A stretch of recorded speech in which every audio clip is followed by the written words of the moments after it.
Making up the science and magic of relationships. Are you tired of being lonely? Did your boyfriend or girlfriend decide they no longer want to be with you, but you want to try and get them back? To you, does this seem like an impossible task that you feel like all your hope is lost? It would seem like magic if you could win the heart of your loved one back, wouldn't it? You can get your ex back if you do a little science and some thinking. Try to remember the breakup did not leave you for no reason. There is always some reason, so you need to find out what. Make this variable x. Next, you need to subtract x from the equation and put y in there to find a way to get your x back. It's quite simple, but can be hard when you need to determine where x and y go.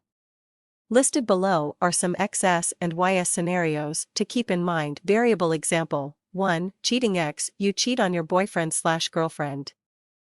While it's a preference for the person to commit such an act, the end result can be disastrous.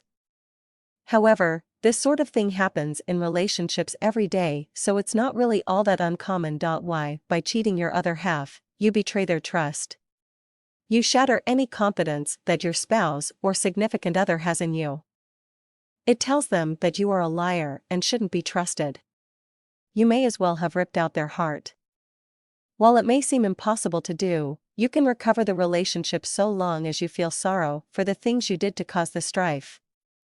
Some people will cheat just to cheat but get back together anyways. Variable example 2. Lack of enjoyment x. Sometimes a relationship gets old and stale, that there isn't much more the two people can do to make the other happy. How does this type of breakup happen? It occurs when the couple decides not to enjoy each other's company and do something else without the significant other. What kind of things can they still do together but choose not to? They can talk a walk on the beach or boardwalk.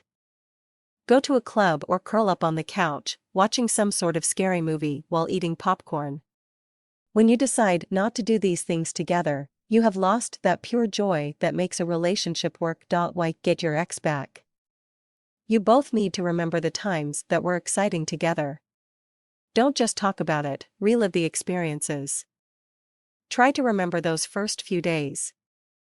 Wasn't it fantastic to be in such a zealous relationship? Wasn't it nice to have someone to call when the world was coming at you, or to have them stand beside you no matter what the world threw your way?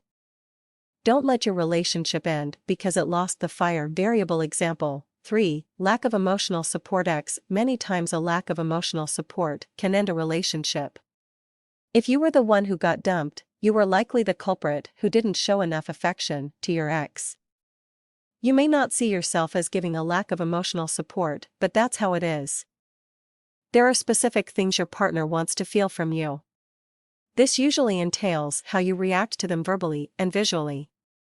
Relationships tend to die out if there is no connection on the emotional side. Why? If you really want to give emotional support, you need to start listening to your other half talk. That doesn't mean halfway pay attention.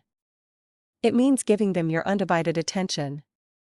By paying attention to them fully, you aren't tuning out their words or the feelings that he or she is trying to portray in those words. Over time, you'll have a strong mutual bond with one another that is there when the difficult times hit. If you want to get your ex back, you need to keep these 3 variables in mind.